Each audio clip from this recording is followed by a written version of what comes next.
This is Dylan Meyer, and in 2012 he found himself at the center of a cephalopodic catastrophe. Outrage is growing tonight over the killing of a giant Pacific octopus that witnesses say was a female guarding her eggs. Under law at the time, divers were allowed to take one octopus per day by hand from the waters in the Puget Sound region. And that's exactly what Dylan Meyer did.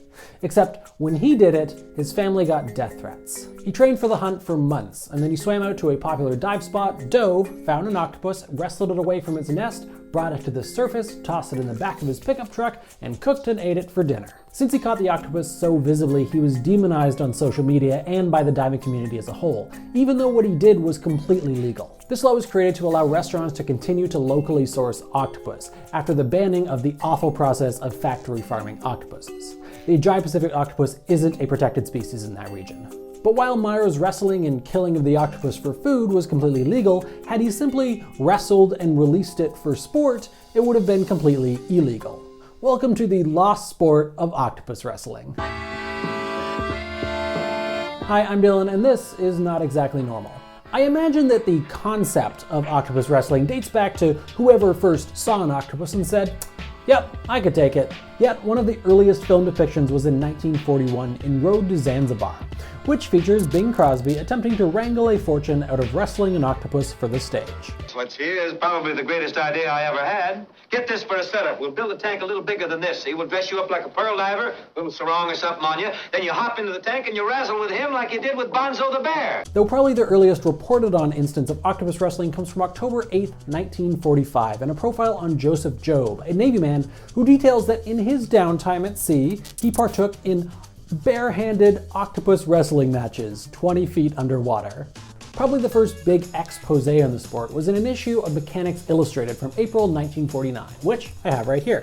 Titled "Octopus Wrestling is My Hobby," Wilman Menard describes his exploits in Tahiti as an octopus hunter under the escort of an 8-year-old native named Rue. Menard writes that Rue used a Tahitian nose flute called a veto to lure the octopus, much like a cobra into a trap. Not really sure how that one works.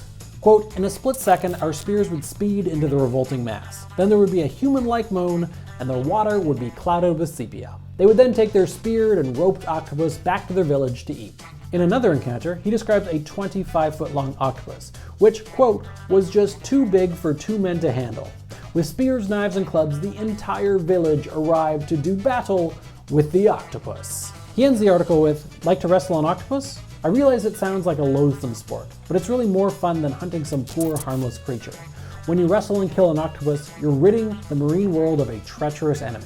And you better watch your step too, for there's no such thing as a reckless octopus hunter.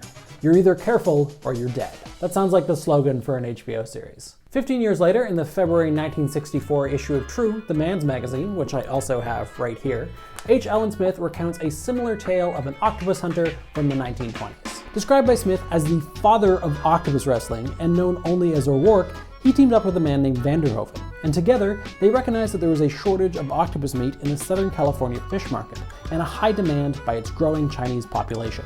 O'Rourke volunteered to use himself as live bait. He was lured into known octopus haunts, nude, except for his diving helmet, where he would search for an octopus and then let it attach itself to his body.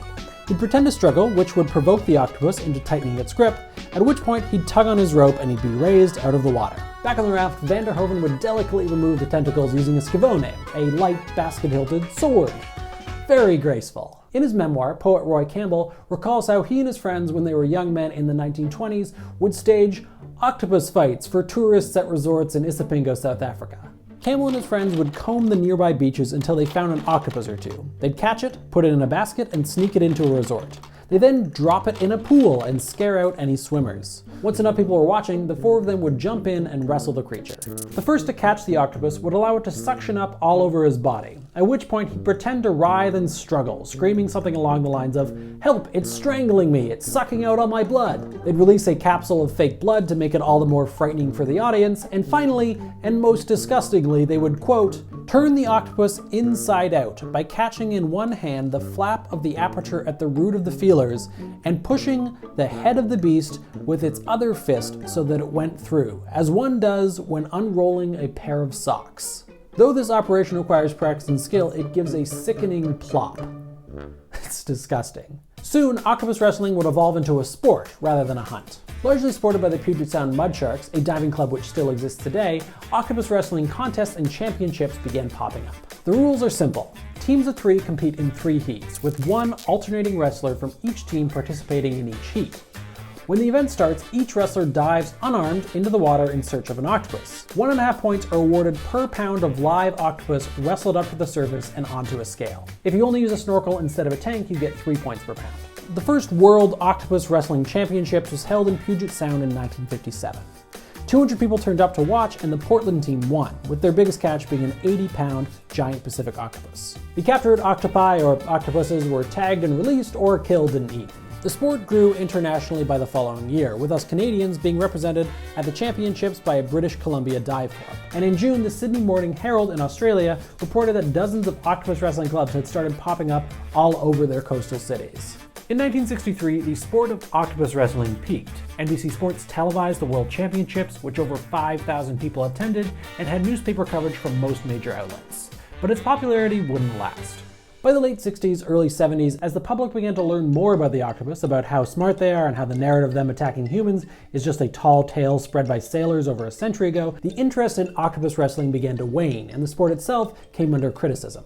In 1976, the state of Washington outright banned the harassment or molestation of octopuses without the intent of eating them, essentially closing the door on the sport of octopus wrestling. The other part of the ban included banning any chemicals used to lure an octopus into a wrestling match, which is maybe why that flute thing worked for Rue back in the 20s. Whether you think this whole thing is barbaric or you like the idea of hunting a more intelligent prey, I have one quote that I think we can all love equally. It's from H. Allen Smith in his article on O'Rourke, the father of octopus wrestling. O'Rourke was becoming perhaps the world's greatest authority on the thought processes and the personality of the octopus. He knew full well that it is impossible for a man with 2 arms to apply a full Nelson on an octopus. He knew full well the futility of trying for a crotch hold on an opponent with 8 crotches. Probably my favorite thing that I came across while researching this episode was an Instructables article about how to wrestle and catch an octopus. Definitely a worthwhile and useful read. Sorry I haven't posted a video in so long, my life's been totally crazy, but I feel like I say that every time. Anyways, let me know in the comments if there's anything you guys want me to talk about in the future, and if you haven't already, be sure to click right on my face to subscribe, or at least think about it.